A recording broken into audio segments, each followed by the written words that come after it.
next part is very important. They are going to take you. Shout out everything you see about them. Hair color, eye color, tall, short. If you let my daughter go now, that'll be the end of it. But if you don't, I will find you, and I will kill you. Good luck. You don't remember me. I told you I would find you. The movie opens with an appearance of Bryan Mills, who is a former CIA operative. He buys a karaoke device for the 17th birthday of his beloved daughter Kim. He then goes to the luxurious mansion where the birthday event is happening. In the party, Bryan meets with his ex-wife Lenore, who is not happy on his arrival. I just wanted to give Kim her present. Still having trouble following the rules, I see. Dad! Oh, my darling. A karaoke machine? Well, I figured she wants to be a singer. When she was 12, Bryan. One for the book. Oh, we have a professional photographer. Big smile, sweetie. Oh my God! Oh my God!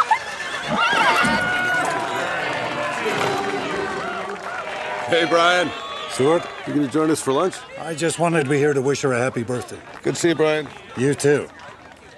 Bryan becomes jealous to see his daughter happy with her stepfather because she leaves the gifts gifted by Bryan and runs towards the horse. Bryan is at his house, smiling as he looks through the old photo album of Kim. Suddenly, his three friends arrive and tell him that his ex-wife Lenore neither talks to him nor pays attention to him. They assure him not to worry about it. Even though Kim is not present, they decide to celebrate her birthday together. They start talking about their days as agents. Lenny still got a hard-on for you? She's not Lenny anymore. She's Lenore. How's Kimmy?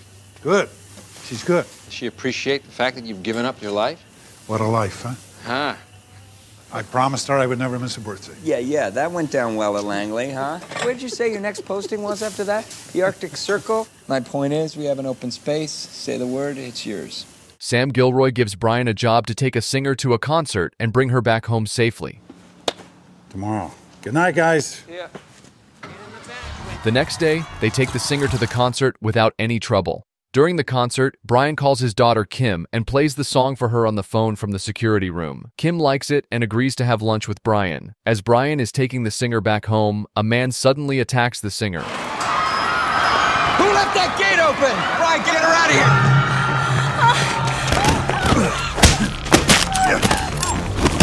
Go to him.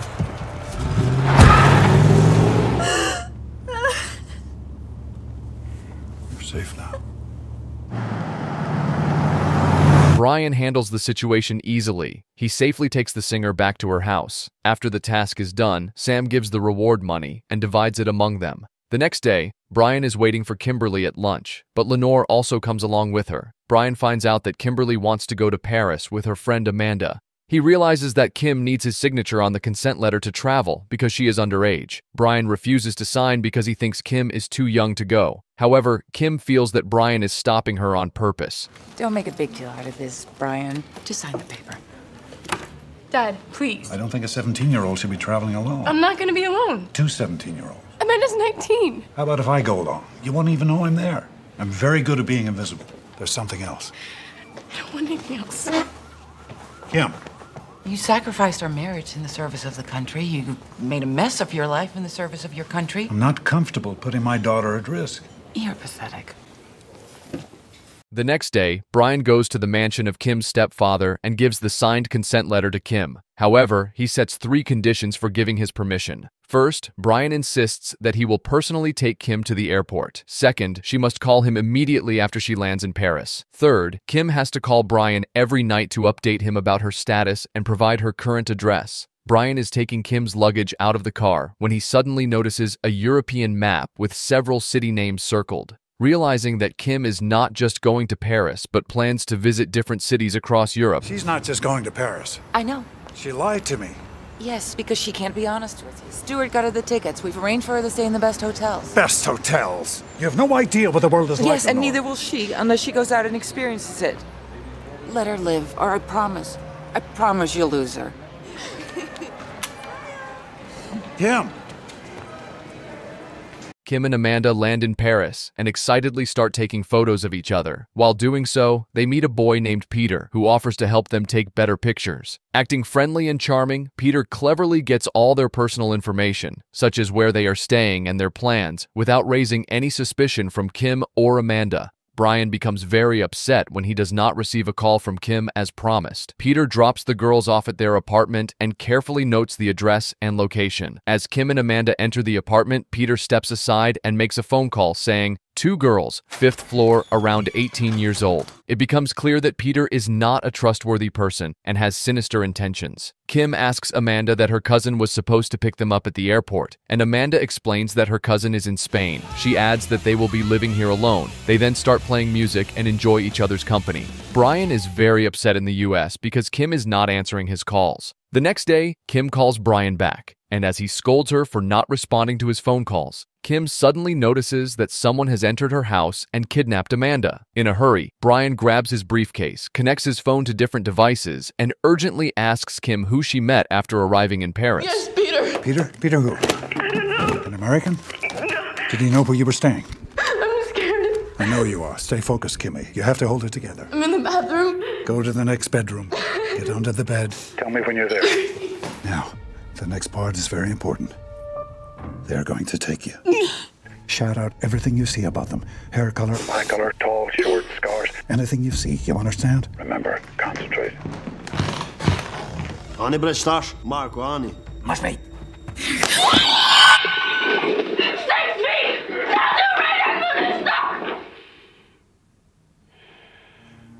If you let my daughter go now, that'll be the end of it. But if you don't, I will find you. And I will kill you. Good luck.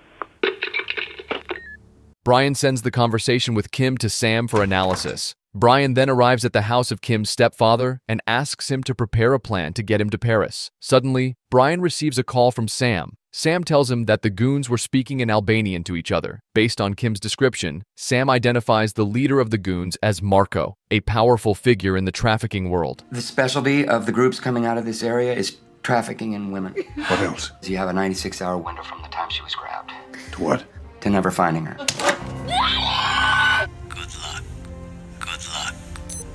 Good luck. Once he lands in Paris, he goes straight to the apartment where Kim and Amanda were staying. Inside the apartment, Bryan checks the room and finds the girls' bags. He starts to visualize the moments when the girls were kidnapped, trying to piece everything together. His thoughts lead him to the window where Kim was standing when she made the call.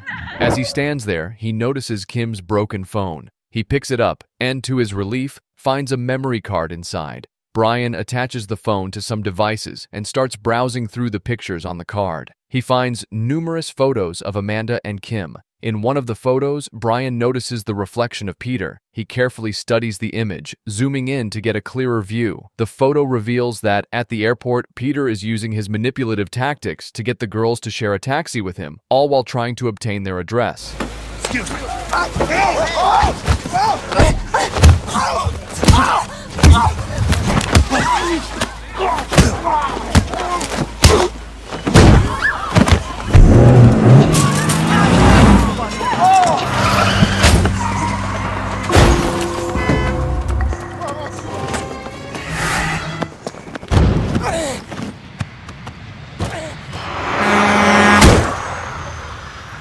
Bryan meets with his old friend Jean, who works for the French intelligence, and asks for his help. Bryan urgently needs to find the Albanians involved in the human trafficking operation. He asks Jean for their location, and though Jean warns him about how dangerous these people are, Bryan insists that Jean only provide the address, leaving the rest to him. She and her friend were marked by a spotter at the airport. Albanians took her. How do you know this? I'm retired, not dead. I will tear down the Eiffel Tower if I have to. Don't forget who you're talking to. I thought I was talking to a friend. They showed up from the east 6-7 years ago. 15, 20 of them. Now there are hundreds. The best place to start is Porte de Clichy.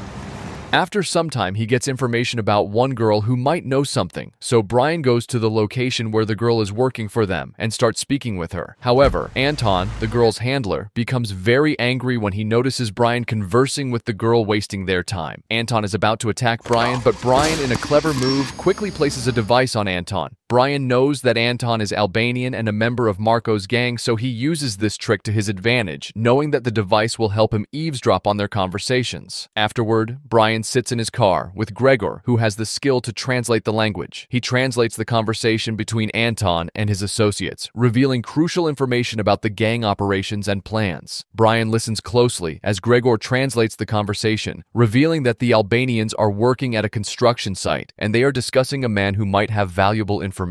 Bryan instructs Gregor to leave the car and hand over his dictionary. Bryan now heads to the construction site, where he observes a group of people standing in front of a trailer, waiting in line. He blends in with the crowd and takes a ticket from the person at the entrance. Oh!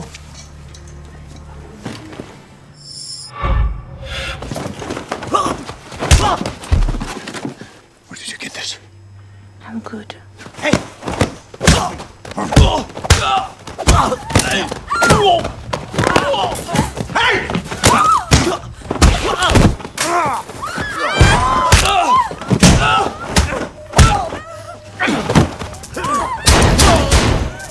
Come on.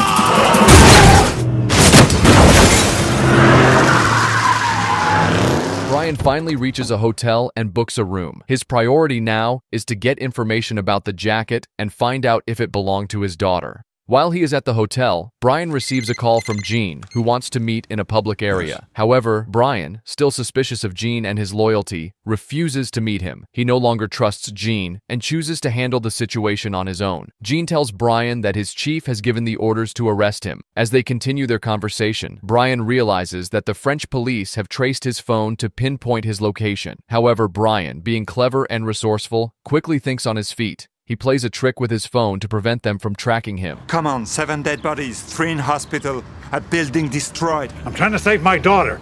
And it was a trailer, not a building.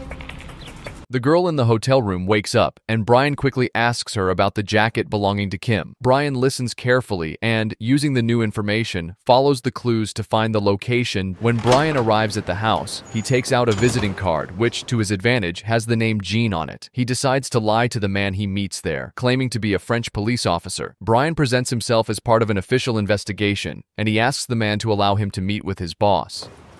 That weapon? You're holding it. Black, 1 sugar, please. I'm here to negotiate the rates. We already negotiated the rate with Mr. Macron. Nice coffee. We have you under satellite surveillance, 24 hours a day. Our costs go up, your costs go up. It's only logical. By the way, which one of you is Marco? We are all Marco. That's the game you want to play. The rate just went up 10%. You come to this country, take advantage of the system, and think because we are tolerant, we are weak and helpless. How much? 20%. And you have my word it'll not go up. For a year. You've made a very good investment, gentlemen. A friend gave this to me. It's Albanian. You mind translating it? Good luck. Good luck. Good luck. You don't remember me. I told you I would find you.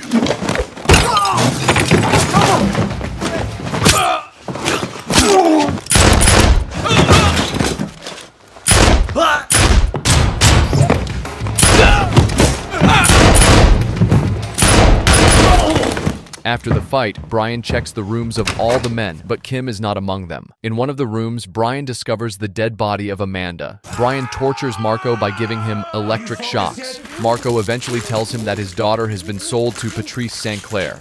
Where is she?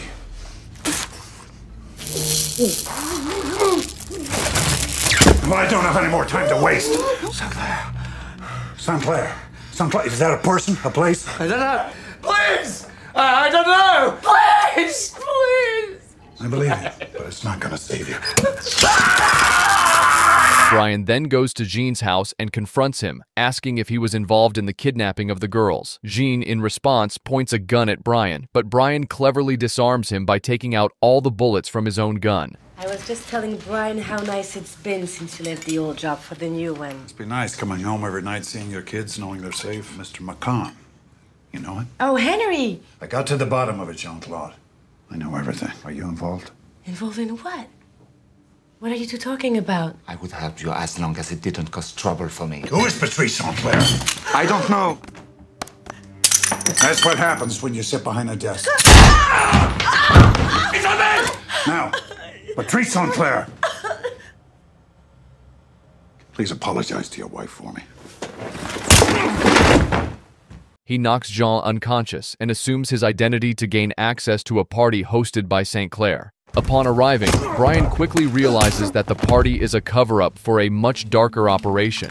In the basement of the building, girls are being auctioned off. To his shock and anger, Bryan sees that the last girl up for auction is his daughter, Kim. Furious, Bryan pulls out a gun and points it at the man in charge, demanding that he buy the girl at any price.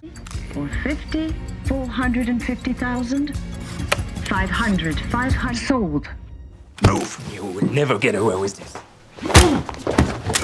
When he regains consciousness, he finds himself hanging by a pipe with Patrice St. Clair standing in front of him. Bryan tells him that he is Kim's father, but Patrice coldly responds that business is business and that Kim is now sold permanently. Patrice orders his men to kill Bryan and walks away.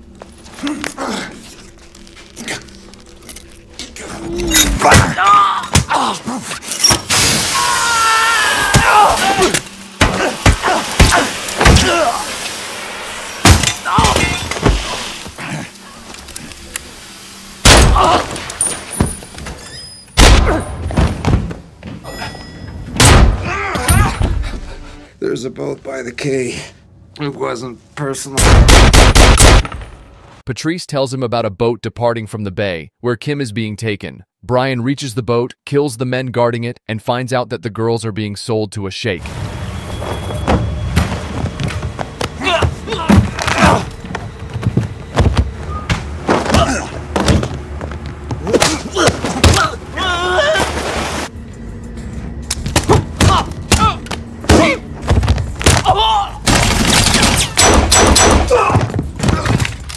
عن 3.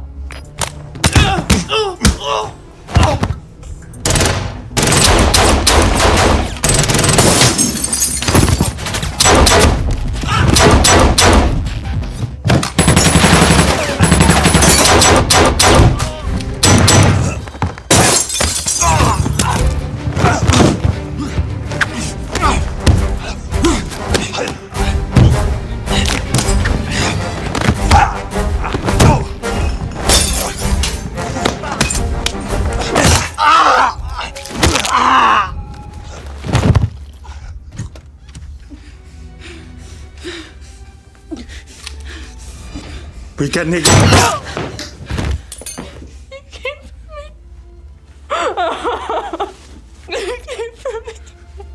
Kim runs into her father's arms, crying with relief. Bryan takes Kim back to the U.S., where she reunites with her mother, Lenore. Lenore thanks Bryan for saving their daughter. To make Kim happy, Bryan then takes her to meet her favorite singer, fulfilling her dream and bringing her joy. Couple of days later, a large funeral is taking place, where the Mafia boss, Murad, is giving a speech. He says they will take revenge on the murderer of his son, Marco. The people gathered are the relatives of the deceased, who were killed by Bryan. He slaughtered our man. The man who took our loved ones from us. We will bring him here. We will have our revenge.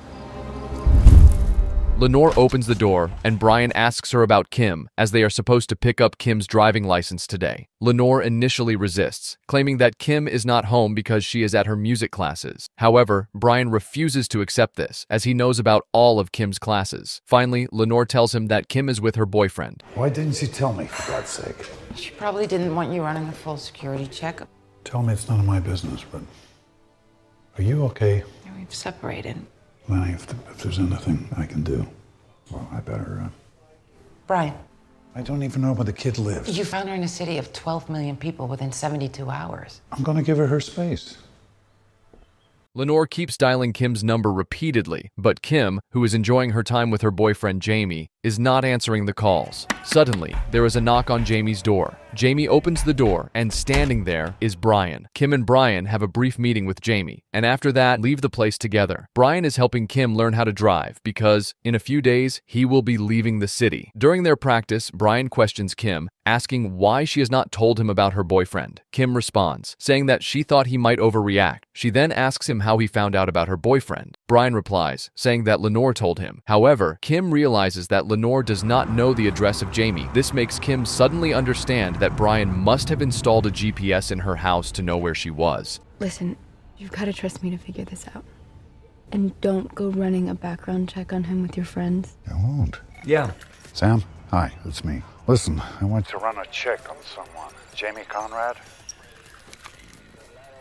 He immediately calls Sam, asking him to investigate and gather information about Jamie's background. In Paris, Jean enters a building to take care of some work. Suddenly, out of nowhere, someone kidnaps him at gunpoint and begins torturing him, demanding to know information about Bryan. It turns out that the Mafia has found a visiting card of Jean at Patrice's house, which was used by Bryan. The people believe that Jean is helping Bryan and want to force him to reveal everything. At first, Jean refuses to speak, keeping quiet under the threat of violence. However, when the Mafia threatened to kill his family, feeling cornered and terrified for his loved ones, decides to reveal everything he knows about Bryan. Lenore explains that she and Stuart had planned a vacation to China with Kim to try to fix their differences. But Stuart suddenly canceled the trip at the last minute. Bryan, who is about to travel to Istanbul for work, suggests that Lenore and her family come with him. Lenore tells him she will think about it and let him know. Later that night, Bryan's friends tease him, saying that Lenore will definitely come along with him, and that maybe, just maybe, she might even come back to Bryan. Oh, maybe he still has something for her. Well, that's... Can we talk about basketball, for God's sake? Come on. Istanbul. You made my stay feel very secure. Thank you. Have a safe trip home. You also. Surprise! Oh my God, kid, baby. Hey, Wendy. Hello, Bryan. You guys could have been surprised. I could have been out of here and headed home. Mom's been calling Sam. Welcome to Istanbul. He takes them to a luxury hotel and shows them their room. At the same time, a group of Albanians enters Turkey, searching for Bryan. Bryan, unaware of their arrival, goes to his room and takes out a briefcase. He places all his weapons inside the briefcase, preparing for whatever may come next. Afterward, he goes to check on Kim and Lenore. Lenore is very tired and wants to rest, so Bryan decides to take Kim out instead. He and Kim go out to spend some quality time together. The next day, the Albanians arrive in Istanbul, and Murad meets with his people. Salam alaikum. Alaikum salam. Is everything prepared? As you requested. Meanwhile, Bryan is getting ready for the day. He quietly places a small device in his socks and puts the briefcase back into the cupboard. Afterward, he heads to the hotel lobby, unaware that one of Murad's men is watching him. Bryan notices the man in the lobby and starts to feel something is off. He senses that the man is keeping an eye on him, which makes him suspicious. Lenore and Kim arrive at the hotel. The three of them are about to go to the market, but Kim suddenly makes an excuse to stay behind in the hotel. The daughter is staying here, so what can we do? I want all three of them. Bryan and Lenore are in the car when Bryan notices that they are being followed by some people who seem to be tracking their every move. Realizing the danger, Bryan tells Lenore that he will drop her at the next shop and gives her the address to a nearby taxi stand so she can make her way back to the hotel safely. He also instructs her to call hotel security and to not open the door for anyone. Lenore, confused and concerned, asks Bryan what is going on, but Bryan does not have time to explain everything. He quickly drops her off at the shop and, once she is out of the car, takes the vehicle from the driver and speeds away. The Mafia members, aware that Bryan has noticed them, intensify their pursuit.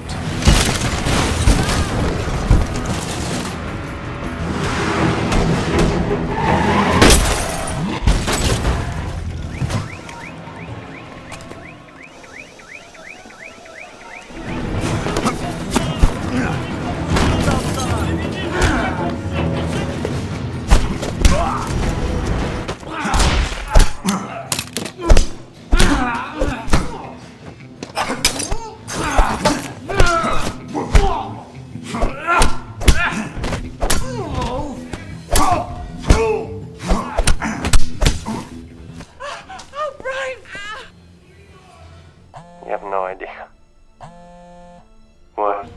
Listen to me carefully, Kim. Your mother and I are going to be taken. And people are going to come for you, too. And hide in that closet. Now.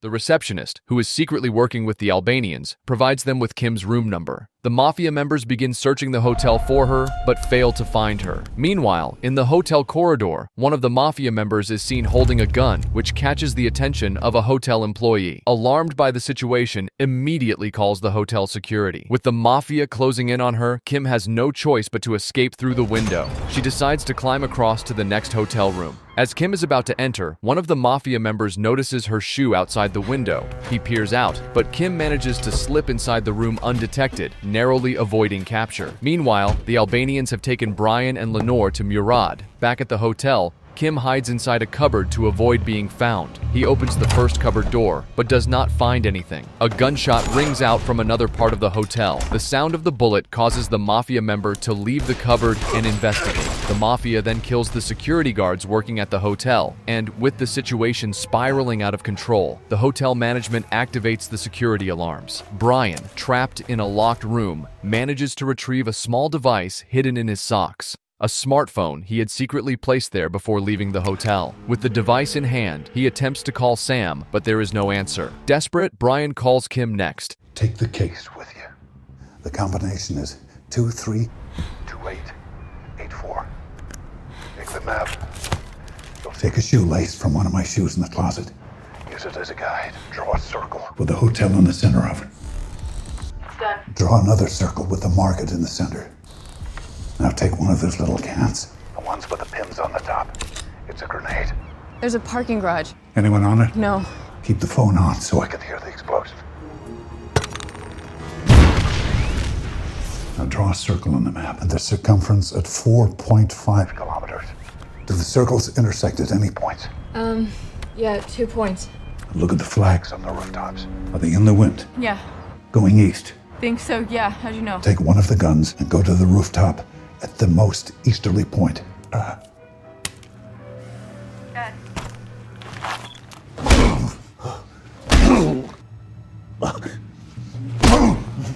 You know this man?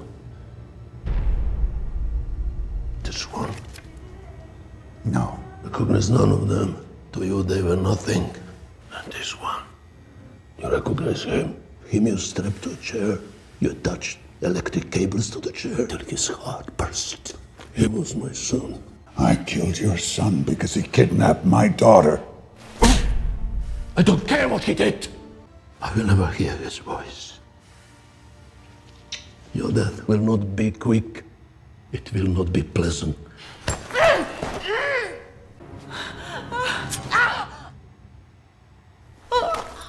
How long will it take for the blood to rush to her head? 30 minutes. So you have 30 minutes to watch her die.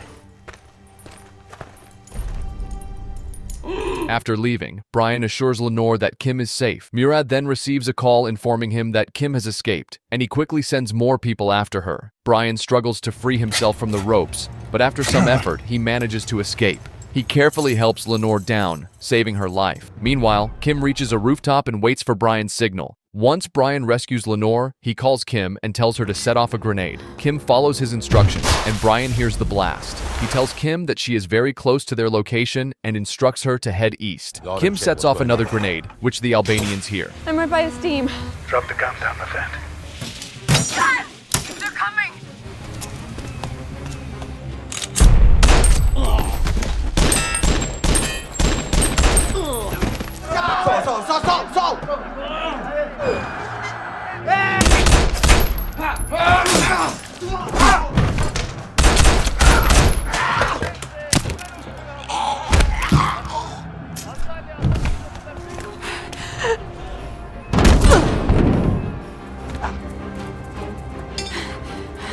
Drop that!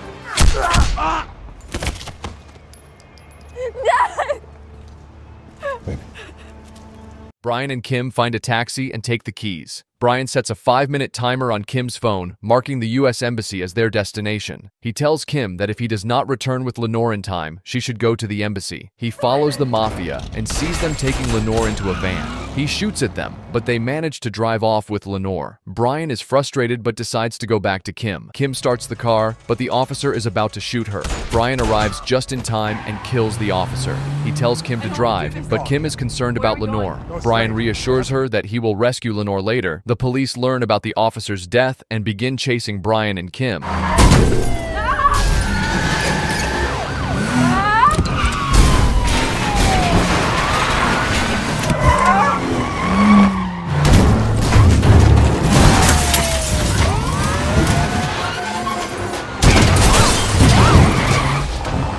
Oh no! Move! Stop! Get going!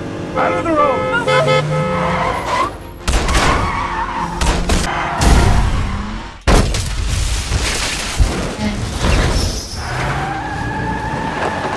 Come on, get going!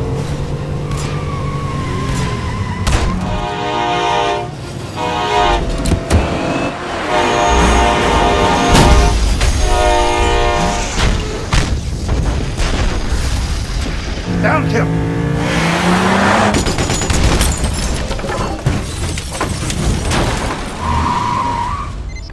Hey, Bryan. We're in the courtyard of the U.S. Embassy in Istanbul. You called someone to make sure we don't get shot? Yeah. You'll be safe here in the embassy until I come back. And then I have to make sure these people never bother us again in our lives. What are you gonna do? What I do best. Kim asks Bryan what will happen to Lenore, but Bryan reassures her, saying he will get Lenore back as soon as possible and tells her not to worry. Bryan uses his memory to track down Murad's hideout and arrives at a market. Lenore is being brutally threatened, and as another man starts taking out weapons, Bryan finds the house and kills the bodyguards. The Albanians realize Bryan has reached the hideout and quickly move Lenore to another location.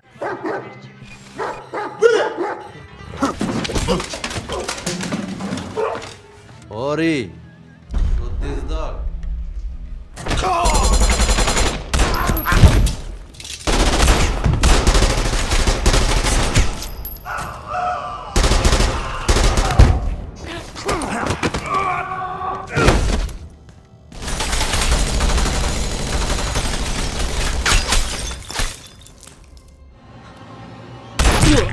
Let go!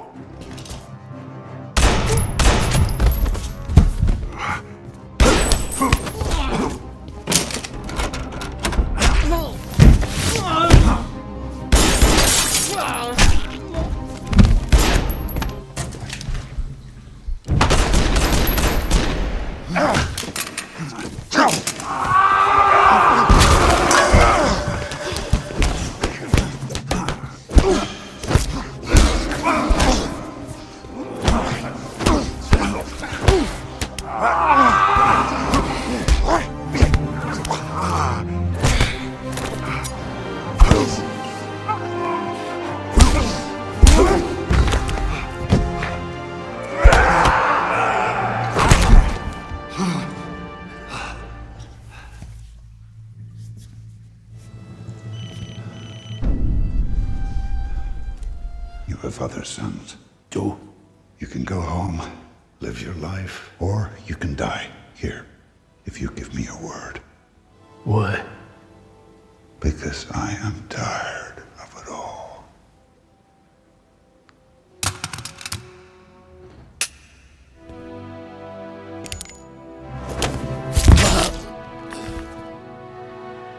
Bryan kills Murad and rescues Lenore. 3 weeks later, at a diner in Los Angeles, the Mills family is celebrating Kim passing her driving test with milkshakes. To Bryan's surprise, Kim is joined by her boyfriend Jamie, and Kim jokingly tells her father not to shoot this one. Don't shoot this one. I really like him. You would think the story ends here, and they live happily ever after, but no, they get taken for the 3rd time, man. Bryan really needs some parenting skills. Hey, what's going on? I had a Liam Neeson nightmare. The drug guy kidnapped his daughter and he just wasn't having it. He made 3 of those movies. At some point you have to wonder if he's just a bad parent. Continuing with the story in Taken 3, Mafia breaks into a man's house and kidnap him. They take him to a building where their leader, Oleg Malenkov, is waiting. The man has no idea why he has been kidnapped. Oleg is after a cupboard in the man's office, which can only be opened with a password the man knows. Oleg forces him to open the cupboard, but to everyone's surprise, it is empty. Furious, Oleg calls his boss to demand the money owed to him. It's Malenkov. What a disappointment to see it's not here. But I'm leaving you something. One day later, Bryan is in a shop carefully picking out a stuffed panda as a gift for Kim. Meanwhile, she takes a pregnancy test at home and finds out she is pregnant. Suddenly, Bryan arrives at her place, holding the panda he bought for her birthday. Even though her birthday is still 3 days away, he happily presents it to her, hoping to make her smile. However, Kim does not seem to like the panda much. Jamie enters the room and casually tells Bryan that before heading to university, Kim always insists on drinking her favorite drink from one specific shop. Bryan decides to leave to give them some privacy. He picks up the panda, quietly mentioning that he plans to return it and find a gift that will truly make Kim happy. While driving, Bryan receives a call from Lenore. He warmly invites her to dinner at his house, but Lenore says she will come another day. Later that evening, Bryan is alone at home when, unexpectedly, Lenore shows up. She opens up to him, saying that she and Stuart have tried everything to save their marriage. Stuart and we've tried everything. I just don't feel anything anymore. The worst taste in men. Thanks. Oh, do you know what I fantasize about? Us. Does it make me a bad person, being married to one man, fantasizing about another? If you are, Lenny, you're not the only one. Lenny. I'm sorry. No. Why do you have to be so damn honorable? Believe me, right now I wish I weren't. The next day, Bryan is enjoying some quality time with his friends when he receives a call from Kim asking to meet him. She invites him to a restaurant, saying she needs his advice about something important. However, the noisy children playing in the background make her hesitant to share her actual thoughts. Instead, she casually says she wants to buy a puppy. Bryan, taking her words at face value, tells her that having a puppy is a big responsibility. He explains that it requires time, effort, and dedication, especially since she is still in college. Kim nods thoughtfully but smiles to herself, as she is actually using the idea of a puppy to talk indirectly about her pregnancy. Stuart visits Bryan at his house. While there, he notices Lenore's scarf and becomes uneasy. He expresses his concerns to Bryan, saying he wants to save his marriage, but feels it is difficult as long as Bryan remains in Lenore's life. Bryan calmly explains that his only connection with Lenore is through Kim, and that is the reason he maintains contact. However, Stuart pleads with Bryan to stop meeting Lenore, hoping it will help mend their relationship, and Bryan agrees. I still want you to stop seeing my wife until we sort things out. I can do that. Thank you. I really appreciate it. Need to see you. Urgent. Bagels. 4 bagels and some cream cheese, please. Lenny?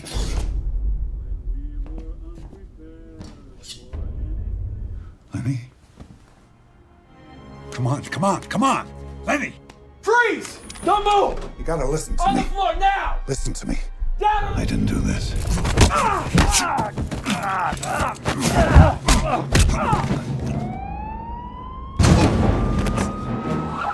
More cops keep showing up and chasing Bryan, and we finally get to the legendary scene where he jumps over the fence with more cuts than this recap.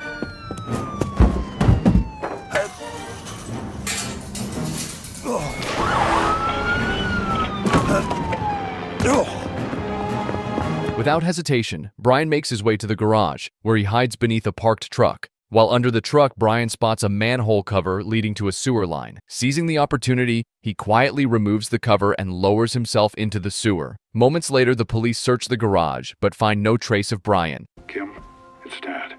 I have something to tell you. Dad? Your mom. She's dead. Someone murdered her. But I'm gonna find out. Dad? Try to be strong. Dad? I love you. Officer Frank is assigned to the case of Lenore's murder. He begins his investigation by looking into the call the police received from an unknown number, which contained the sound of Lenore's screams. As Frank digs deeper into the case, he finds something that raises more questions. He discovers the key to Bryan's house in Lenore's bag and, suspiciously, examines the donuts Bryan had bought earlier. Sam is watching the news when he hears about Lenore's murder. He receives a call from Bryan, who asks him about the security code to a hidden place. Meanwhile, Officer Frank arrives at the garage. He finds a gun, and upon closer inspection, he notices fingerprints on the dust around the truck. Frank removes the truck, revealing a hidden sewer line. Frank realizes Bryan had used the garage to escape. Bryan reaches an old factory, which is his hidden safe house. This factory is a place Bryan and his friends have used for secretive meetings and activities. Frank continues his investigation and arrives at Stuart's house. You know, their relationship was mostly centered around their daughter, but I think that he wanted more than friendship. We're just looking around to see if we can find something to help us. I know what you're looking for. Why aren't you out there trying to find out who did this instead of standing around going through our home? We have people out there looking. He didn't do it. He just didn't. He didn't do it. There's no way on earth he would lay a hand. Please. That's mine. It's not even hers. You know what happened in Paris and Istanbul a couple of years ago where Bryan saved his family? A lot of people ended up dead, and now this. He loves his family, but he has a lot of enemies.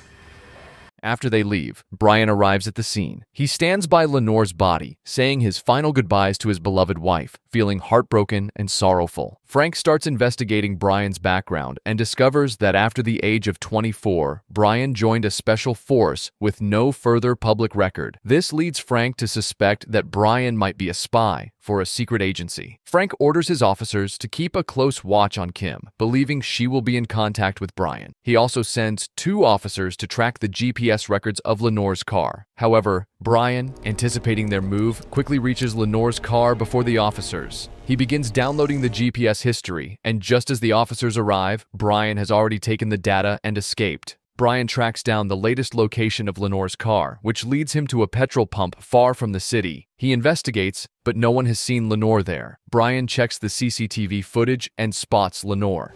I wasn't here, the other guy was. But if someone was here, it'll be on there. Just push that button for the playback.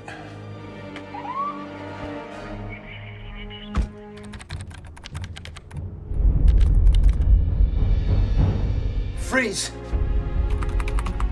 Mr. Mills? I'll sue you! Back away from the goddamn desk! Just keep your hands where we can see them. Stay perfectly still. Garcia and Smith, they got him. They think we're idiots. It's unbelievable.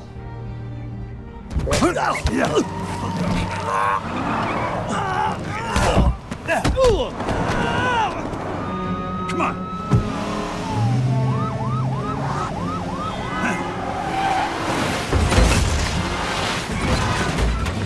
Drive.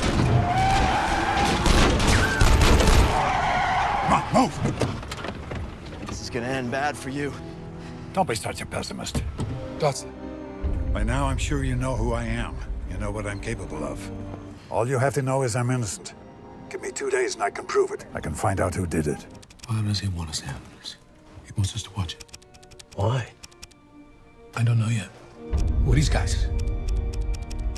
Bryan reaches the safe house where Sam is waiting. Bryan gives Sam the police data. At Lenore's funeral, the police are keeping watch. When Sam arrives, the signals from the police are disrupted, and they can no longer hear anything. Sam is using a device to block their signals. Sam tells Kim that Bryan will contact him soon. Bryan is watching Kim through a camera on Sam's jacket. The next day, Kim is heading to college, unaware that the police are keeping an eye on her. When she reaches her car, she notices that the police are following her. She quickly enters a supermarket where she buys a drink every day. Kim drinks it and continues to class, but soon starts feeling unwell. Meanwhile, Frank arrives at the supermarket and asks the receptionist about Kim. The receptionist confirms that Kim drinks the same beverage every day, but today she drank it inside the store.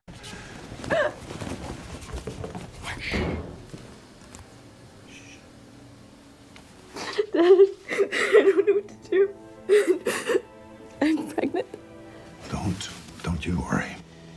Let's get through this first, and then we'll figure out what's best for... I'm in the science building, East Wing. She's in the bathroom. Don't move. Wait for me. It doesn't feel real. Oh, I know. Stuart's been acting really weird. He must be scared about something. He hired bodyguards. What the? Her?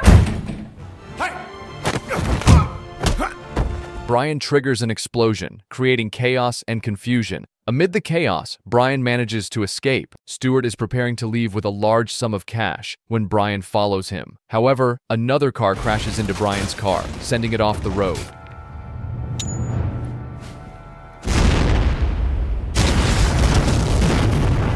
But Bryan survives, gets out, and hijacks another car at gunpoint. Bryan follows the car to a bar where he sees the same group of people. They are having drinks, but Bryan storms in, kills everyone, and confronts the man in charge.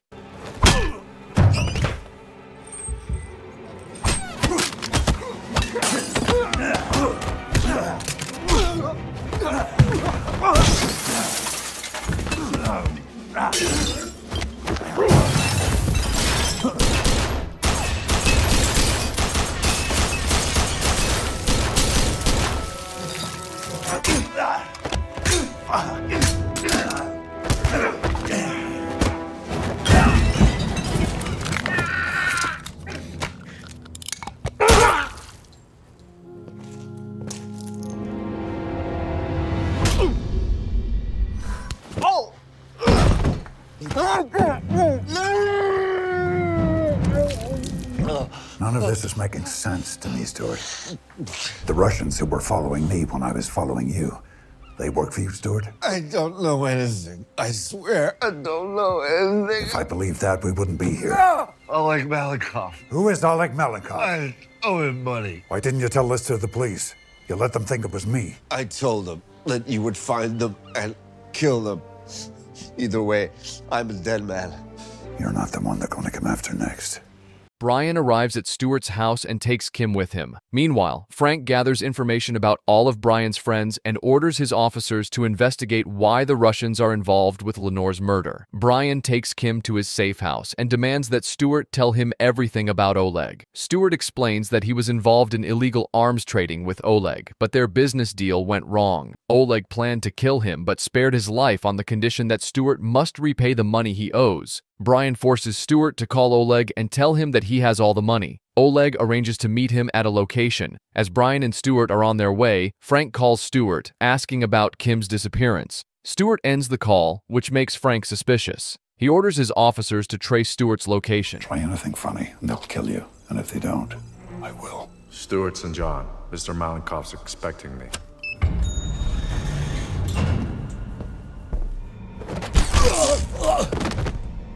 Right on.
Why, old man? You killed my ex-wife, but you're not gonna kill my daughter. First he gets me to kill your wife. He pushes you to kill me. It's the way he wins. Finish me. Finish me. What is it? No! Kim! Get in the car. Let's go, come on! He's still alive. Let's get a medic in here. ASAP. Medic. Frank calls Bryan and explains that everything has become clear now. He reveals that the huge insurance money was tied to Lenore, and Stewart killed her to give the money to Oleg. Bryan races to the airport, where Stewart is trying to escape with Kim.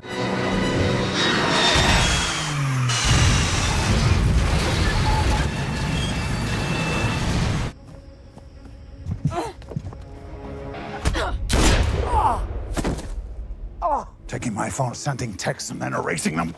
I could plant Lenore's body and make it look as if I killed her. All your worries over. But it didn't quite work out that way. You can't kill me now. With a good lawyer, you'll get out of jail in a few years. I'll find you, and we both know what's gonna happen. Police arrives on the scene and arrests Stewart. At the station, Frank releases Bryan as he knew from the beginning that he was innocent, but he had to control the investigation. Afterwards, Bryan visits Jamie and Kim to congratulate them on her pregnancy. Kim shares that if it's a girl, she wants to name the child after her mother. Bryan smiles as he is very happy for them and relieved that everything finally came to an end. And this is where the trilogy ends. I hope you guys enjoyed the recap, and if you did, please subscribe, smash the like button, share the video, and as always, thank you for watching.